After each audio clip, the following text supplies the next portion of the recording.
All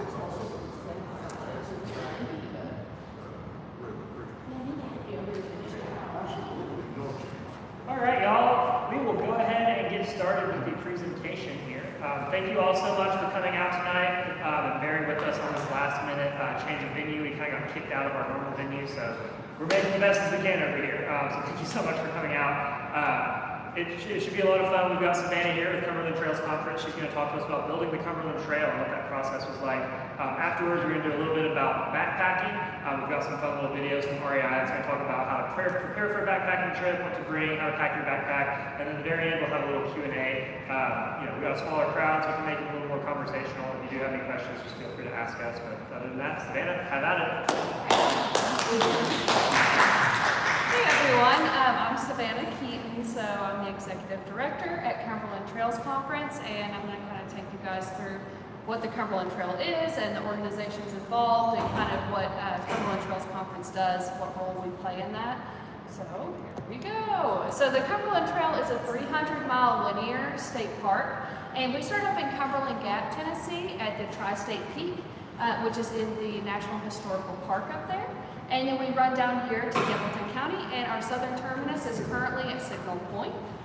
So that totals up to be 300 miles. We're Tennessee's largest state park, so we have over 33,000 acres, and we are still growing. And we run through 11 counties, so kind of something that makes us really neat is all the different corridors that we run through.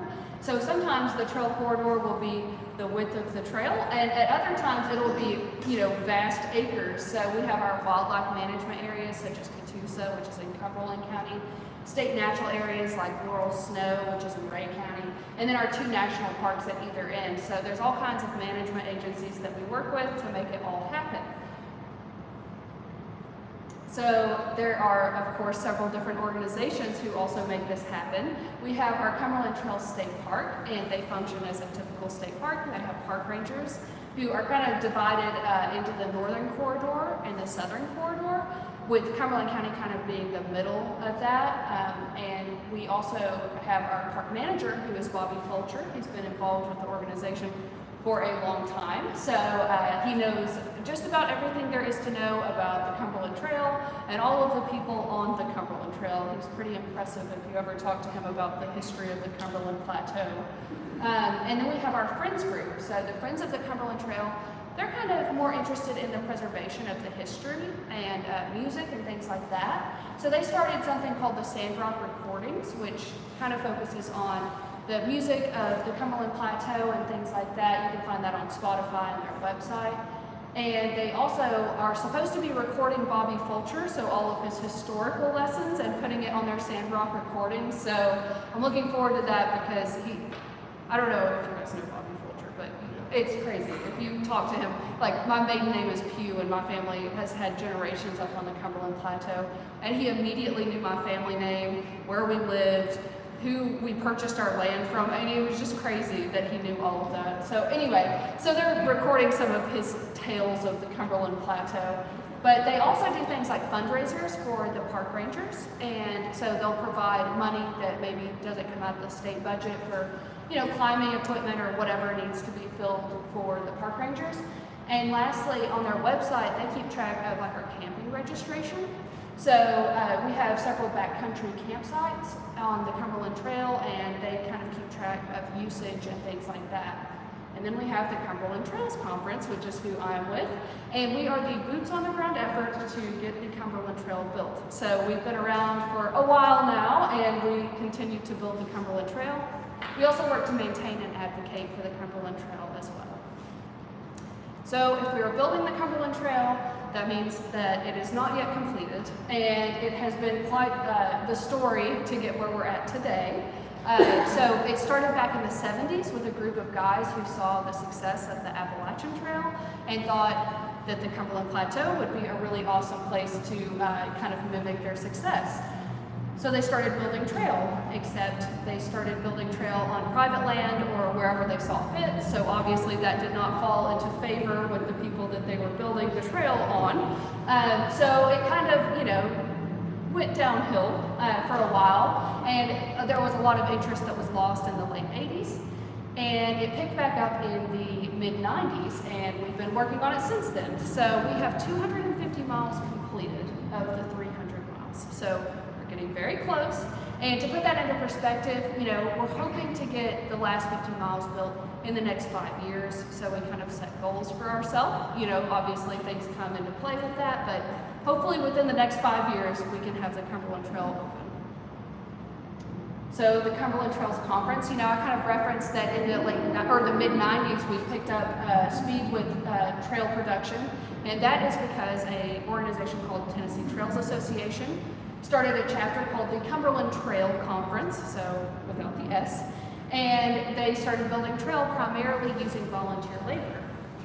Well, then in 2015, we switched over to our own 501c3 nonprofit and added an S to our name, so to distinct ourselves from the TTA, I guess.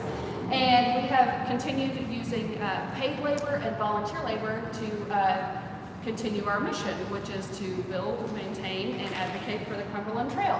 So using paid and volunteer labor. So we're sticking to that mission pretty closely. So of course, if we're planning on finishing the Cumberland Trail in the next 5 years, we have to start, refocusing our organization.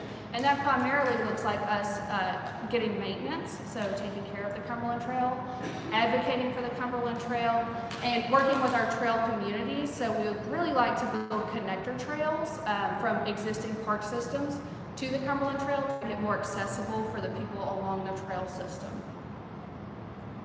So just to give you kind of a snapshot of what we've been up to for like the last 5 or 6 years, these are some of the trailheads that we've built. We've been really busy. So we built and I should say that a lot of these are in Cumberland County and in Ray County, so there was a lot of trail missing in those areas. So we built a lot from Peavine to Devil's Breakfast Table, which is in the Catoosa Wildlife Management area. We've built 7.6 miles. In the Daddy's Creek section, we've built 7.5 miles. That runs along Daddy's Creek, and the Devil's Breakfast Table hike is more up on the canyon rim. The Ozone Falls section, so you can actually hike from Black Mountain to Ozone Falls, which is a really beautiful hike. We finished that a couple years back. That's 6.7 miles. I'm calling this section the Hinch Mountain section. It is not open officially until this spring, so I don't know officially what the section name is, but it starts at Stinging Fork Falls in Ray County and connects to Cumberland County where Hinch Mountain is. The Soap Creek section also starts at Stinging Fork Falls, and you can hike along Soap Creek, and I highly suggest this in the next coming months because the wildflowers there are incredible. The Upper Piney is what we worked on last year. So you may say to yourself, you only built 3 miles last year. What's going on with that? Well, we put in over 2,000 rock steps in the Upper Piney Gorge, so it was quite the feat to do that. So obviously that slows progress whenever you're building in boulder fields. And we're looking forward to building the rest of Upper Piney. We're just waiting for those contracts to come out. So one of the last little sections that we built several years back was the McGill Creek section. So currently as it stands, this is in Hamilton County, and it just runs down to McGill Creek Falls, but it does not continue on. So we're waiting for the contract to come out to build that last little bit so that you can hike it all the way through. So where we're working now, we're kind of in between contracts. So like I said, we're waiting for the rest of the Piney contracts to come out. But right now we're working on a section in the Laurel Snow State Natural Area. Locals also call this the Pocket Wilderness. But it's a 1 mile section.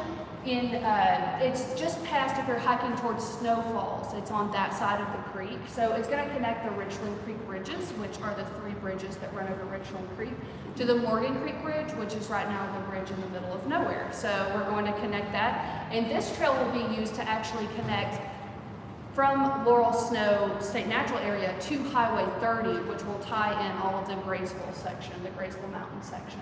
So it's vastly different from where we're building. Yes, so it is like all logging roads, no rock work. I don't know if our trail crew is like super happy about it or not, but yeah, we're working on it. So that picture on the right is a picture of the segment that we were just on. Is that correct? Yeah, so both of these are from the Upper Piney section. So our CTC trail crew they're the heart of the organization. They're the ones really getting this done. They work full-time, year-round, and in all terrain. So both of these are taken from the Piney section, and we can work, like I said, in all terrain. So if we run into a boulder field, We actually do stuff with the boulders, right? So we manipulate them with rock bars and mattocks and make them sit level so that hikers can safely navigate through the gorges. And if we're working in soil, then our enemy is, of course, rain. We get so much rain here in Tennessee. You have to build it at specific angles so that the water sheets off without causing erosion. So our trail crew is one of the best in the country, and I may be biased, but we do really incredible work. So this is something that we got started last year, and it's been a huge success, and we also have a lot of fun with it. It's just cool to have people out to kind of see what we're doing, because most of the time we're in the middle of nowhere talking to no one, so it's awesome to have people out. We have monthly volunteer events, so people come out and help us build trail, and we basically just teach them how to remove the duff layer, which is like the organic fluffy layer on top of everything, and we feed you, so that's another good perk of the job. We've had a lot of success. Our next one is coming up February 17th and 18th, and we've had the biggest one we've ever had in January, so we had 250 volunteer hours from a 2-day event, so it's just a lot of fun. Like, we joke around a lot. It's just a cool activity that we do, and our trail crew likes for people to brag on them, so that's another fun thing. So this is a program that we've done since 1996, whenever we're still a part of TTA. We do our Alternative Spring Break program. We also call it ASB, so if I call it that, that's what I'm meaning. We've built almost 50 miles of trail using this program. So this is college students who sacrifice their spring breaks, and instead of partying, they come out and build trail with us. And we let them. So they have built so much trail for us throughout the years. And we provide educational programs, so we try to focus on the region, you know, local flora, fauna, geology. We have a guy that's going to talk about the Appalachian Trail this year. The rescue squad's going to come out and teach them how to tie knots and things like that. So we try to keep it interactive and relevant to what they may be interested in. And we're going to host ours in Ray County this year at Fort Bluff. And we have 4 schools coming, so we're hoping to get about 50 or 60 students out this year and build trail where I was talking about in the Laurel Snow, except we'll be starting at Highway 30 and working towards where we're building trail currently. So it's about a mile section that we'll be working on there. And it's not just college students, so the guys up at the top there, that's the Wolf Pack. They come out from Clarksville and build trail with us. So we have people of all ages come out and just have a lot of fun, and you know, it's like a trail family reunion every March, so it's a lot of fun to do that. So if this sounds enticing to you, and you may be wondering how you can get involved, of course we are a nonprofit, so you are always welcome to donate to us. Our website is cumberlandtrail.org. All of your donations go directly to getting the Cumberland Trail built, whether it be tools, gas for our work truck, our paid labor, anything like that. That's what your donations are going to. Or you can join us for our volunteer events. So like I said, we've been having a lot of success with our volunteer events here lately, and it's a lot of fun to get people out, so you're welcome to join us. It's on all of our social medias if you'd like to sign up for it. It's also on our website, cumberlandtrail.org. And the other thing is to educate. So I'm from Cumberland County, Crab Orchard specifically, where the Cumberland Trail runs right through there. And it's crazy the amount of people I meet who have no idea what the Cumberland Trail is. So just tell people, if you think somebody would be interested in this, you know, let them know that we're there, we're a resource, we're right in your backyard. You can hike 300 miles by the time we get finished with this. I mean, it's just like this incredible thing that's happening, and we want everyone to know about it, especially since we're coming up on the completion of it. So a couple of resources for you guys is, a lot of people like to use our website specifically for our trail write-ups and descriptions. So if you're going for a hike on the Cumberland Trail, if you visit our website, cumberlandtrail.org, and go to our trail sections, we have like detailed write-ups, turn-by-turn write-ups that people like to screenshot or print off or whatever to bring with them on the hike. So it's not just like, here's the trailhead. It's like, hey, whenever you get 1.2 miles in, you're gonna see this rock standing here and you're gonna take a left, you know, things like that to help you kind of navigate while you're out there, or you can read it to make sure you're not getting into something that you don't want to get into. Another thing that has really been taking off, thanks to Dreama, is our social media. So we are on Facebook and Instagram at Cumberland Trails Conference, and we like to do updates, things that the trail crew finds. Everybody loves the fossils, so we're always finding really cool fossils, and everybody loves that. We also talk about our volunteer events, you know, just whatever we're getting into. We have an art auction coming up in April. All of the proceeds are going directly to the Cumberland Trails Conference. So we have a lot of events coming up that we would like people to get involved with. And lastly, if you want to hear from me monthly, I send out a newsletter, which is at the bottom of cumberlandtrail.org, where you can sign up with your email. And I try not to bombard you with things, but I send out once a month. This is how much trail we got built. This is how successful our volunteer event was, things like that. So feel free to join and hear from me once a month. So my name is Savannah Keaton. I'm the Executive Director at Cumberland Trails Conference. Here's my contact information if you'd like to reach out to me. I love to hear from people, especially excited people about the trail. So that is my spiel. Does anybody have any questions?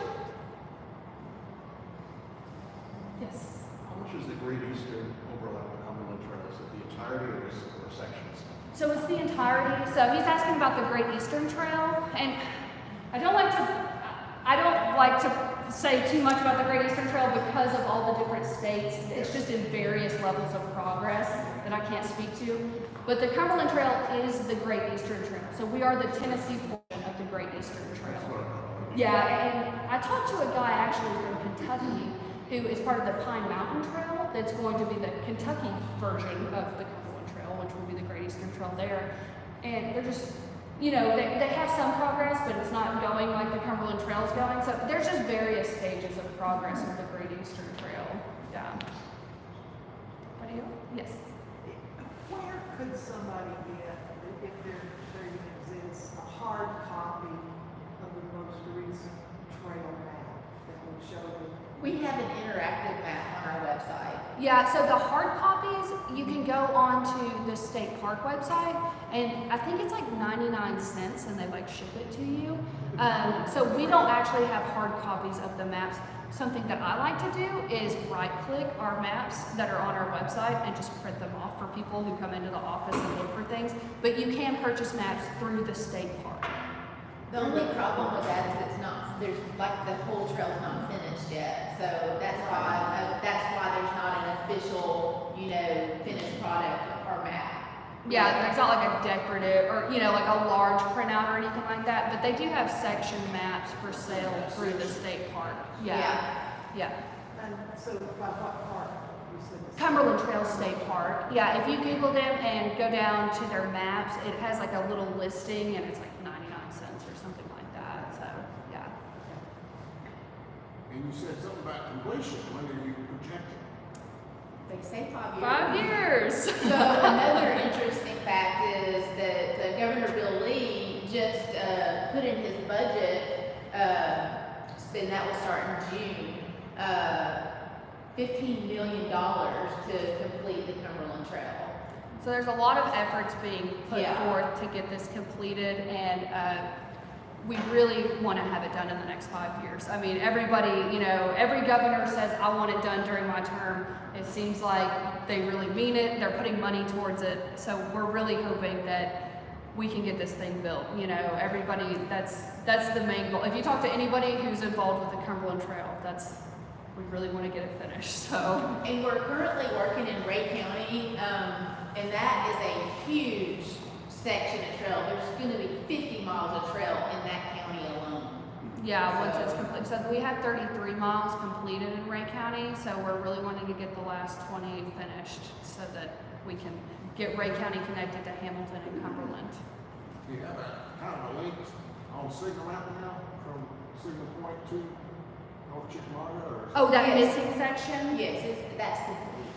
There's a section missing up there though, from North Chick to Signal Point, and that. Oh, to Signal Point? Yeah, it's like, I forget the name of like the section that is supposed to be, but I Yes. think it's a land acquisition. But the section that he's talking about that goes from Signal to North Chickamauga Creek, that's done. That part. Okay, see, she's a Hamilton County person, so I'm always glad whenever she's with me for Hamilton County questions, because I'm a northern person, so. Yeah, so. And then that's going to connect with the North Chickamauga eventually. Eventually, yes. Yeah. Yeah. So, So is there like an estimate for kind of what the mileage is going to look like once the trail is complete? So I think they're saying 300, just to be a nice round number. You know, I don't know like specifically, you know, but they're saying 300. So it started as 280, and there was some rerouting done, and that put us up to 300. So it would be really crazy if it ended up being exactly 300. But I would say it will be somewhere around that number. There's still some land acquisition that needs to happen, and the state's working on that, but, Yeah, and I always like to be clear to people, we don't do land acquisition, so that's done by the state. Bobby Fulcher is like the head of land acquisition, so that's their kind of thing. And once they acquire the land, the rangers go out, design the trail, and then we build the trail. and Bobby Fulcher literally will sit and wait on people's porches. Yeah, and it's Try to acquire land. and the way his personality type is like, there's some guy who owns some land in Ray County who's from India, and he knows all of that guy's family members Yeah. that live in India. I mean, it's crazy how he can keep up with people's families. He was telling me about like his uncle and his aunt, and I'm like, whoa. All right. I guess that kind of answers my next question of like how that acquisition process works, if they have issues with private landowners just not wanting to be involved in any way, A shape, or lot of form. the land acquisition happens, with like logging companies. Yeah. So a lot of, and I think that the last tract of Laurel Snow is that way. Is that So there correct? was a family that gave land in Laurel Snow, but there's also a logging company in what's going to be called the Upper Laurel, and that's actually the guy I was talking about whose family is in Yes. India. And so anyway, yeah, we work a lot with larger land tract owners. So you can run into smaller land tract owners, and obviously they're less willing to have people come through like their backyards or whatever. But then you just kind of have to rework or do road, short road walks or whatever to make it work. So. Has anybody in here ever been on the Rock Creek segment that goes over to Retro Hughes? It's in the middle of nowhere. That property there near Retro Hughes, that was all like logging company owned. So that was obtained several years back, but Yeah, Bowater, who is now Resolute, has donated a ton of land to the Cumberland Trail. So a lot of times they like to, it's good street cred, I guess, to do like environmentally friendly things after you log the land, obviously. So, and there's even families who have donated large portions of the land just because they believe in the cause. They want to see this happen. So. Thank you so much.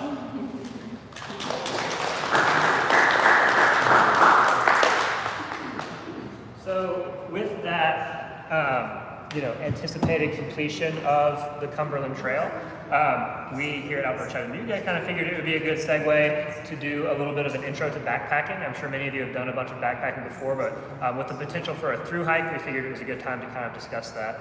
So I've got some cool videos here about intro to backpacking, and then we can do a little bit of Q&A talk after those.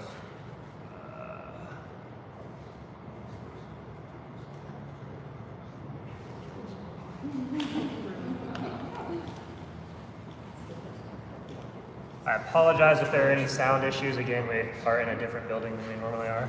Don't have any speakers. Hey guys, the topic of what to take backpacking sparks a lot of debate among gearheads. We love it, but if you want things simplified, we have a checklist that can help you out. Here's the deal on what I like to take backpacking. No matter what you decide to take in your pack, you always have to have the 10 essentials. Those are navigation, so compass, map, and some sort of protective cover, headlamp, sun protection, first aid kit. So I have mine in this bag, but there's also lots of really awesome first aid kits that already come prepackaged and have their own compartments. Knife, I like this knife because it's really lightweight and easy to use, but a multi-tool might work for you. Fire, so whether that's waterproof matches or a lighter or whatever it is that will work best for your trip. Shelter, so tent or tarp or hammock or whatever. Extra water, so that's some sort of filter or purifier, and then something to hold your water. You can use a water bottle, but I use a reservoir because it helps me stay hydrated and it stays close to my back. Extra food, so I keep mine in a bear canister. You can also use a bear sack, or you can use some cord and a carabiner if you want to do a bear hang and know how to do that, and then extra clothing. So getting into some of the other things that I bring in my pack, in this instance I'm going somewhere where I need to be concerned about bears, so I have bear spray in a holster. This is just so that it can be easily accessible on the outside of my pack, because bear spray doesn't work if it's inside of your pack. Other things, oh yeah, I have my poop kit. So in here I have this is what I use as my pee rag, which is really just for women, but I highly recommend having a pee rag. And then a trowel, as well as some blue bags, and then any toilet paper that I would be bringing with me would go in here as well. Oh yeah, so then I have my sleeping pad and my sleeping bag, which is in a compression sack, just to make it a little bit smaller to easily fit in the bottom of my pack. And then I have my cook kit. So I have this titanium spork, which is awesome if you don't want to break sporks on trail. And then I also have a bowl with a lid on it.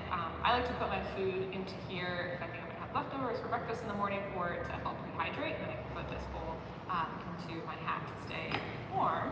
And then I have my little cook kit here. So in here I have a couple things. So I have a small rag for drying things, and then I have this pot grabber handle, and then I have a small stove. The stove that I have is auto lighting, which I really like, but there's a ton of different options out there. Then I have some soap, and I have a windscreen as well. Oh, and then I also have fuel. This is a really large canister of fuel, which I have for economy's sake. There's a bunch of different sizes, and some people will choose to put their fuel into their pot instead. It's totally up to you, but make sure you have fuel. What else? So yeah, so then I also have my toiletries, which I'll keep in the brain of my pack. And these are things like toothpaste, toothbrush, contacts case, if you're like you wear contacts or glasses or whatever. Just keep in mind that anything that does smell like toothpaste will have to go into your bear canister. So I recommend bringing as few smelly things as you can, which means leaving the deodorant at home. Then I also have my camp shoes, which are super lightweight, and these are great because they give your feet a break from boots. This is obviously, a lot of people will bring a lot less than this or a lot more. I'm going for a couple days, and I like to kind of have a little bit more comfort in some ways. Oh yeah, it's my cell phone. So like a lot of people, I use this as my camera as well as my alarm clock. So I have this guy. My tray weight on my pack with food and water is about 28 to 30 pounds. Like I said, you can go a lot lighter than that. You can also go a lot heavier than that if you want to. So that's the deal on what I like to take in my backpack. If you do want a checklist, we have a printable version of this online. You can get this by clicking the link in the description below. If you want any more videos or information, please check out any of the links on the side. And we hope to see you out there. So that's obviously a very introductory video to backpacking, but again, we just wanted to spark that conversation for how the through hiking potential that's going to come to life once the Cumberland Trail is complete. So if y'all do have any questions for me, I'm by no means an expert. I have done some through hiking and backpacking, so if y'all have any backpacking questions or anything like that, feel free to fire away. Anyone got anything? Oh, and we are doing the guided hike this weekend at Signal Point. So we're going to Rainbow Falls, and that's going to be led by Lake Gardner, who's the Cumberland Trail State Park Ranger for Hamilton County. And I will be there as well, sweeping in the back, making sure nobody gets lost. So you can sign up for that on the state park's website.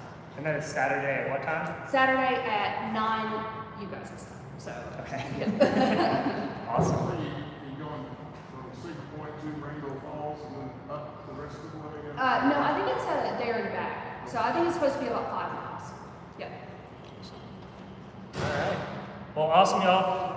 Thank you so much for coming out. These winter workshops are such a pleasure for us. We love hosting you guys for them. We have a couple more coming up. Our next two will be in the outdoor Chattanooga building where they normally are. The next one is How to Poop in the Woods and other Leave No Trace ethics. That one should be a lot of fun. And then we have our meteorologist, Brian Smith, coming for the final one on February 23rd. And that is going to be Wonders of Weather, what to do if you get in a bad situation with weather outdoors. Again, thank you guys so much for coming. We love hosting these, so we hope to see you guys again next time. Thank you all. Guys.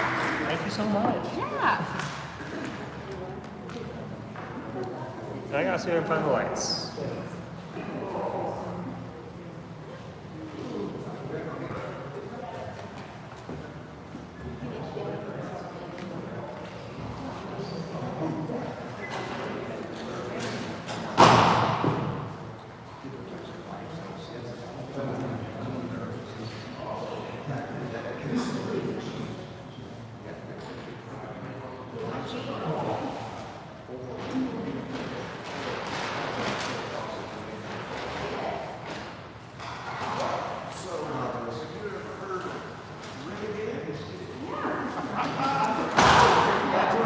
Have you ever heard of Renegade Ski Resort? No, what's that? It's a ski resort, a failed ski resort that is in Cumberland County. So my dad, who graduated in '86, was actually on the ski team.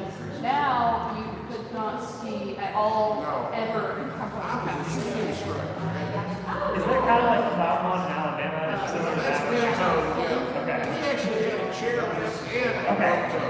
Okay. They just have a road tow. And now everybody goes up and steals the chairlifts and pays them up on their porches and Oh, do stuff. they still have some up there? Yeah, or just laying around. My dad went about once. Right there. Now it's, so they're trying to revitalize it now. Oh, really? Yeah,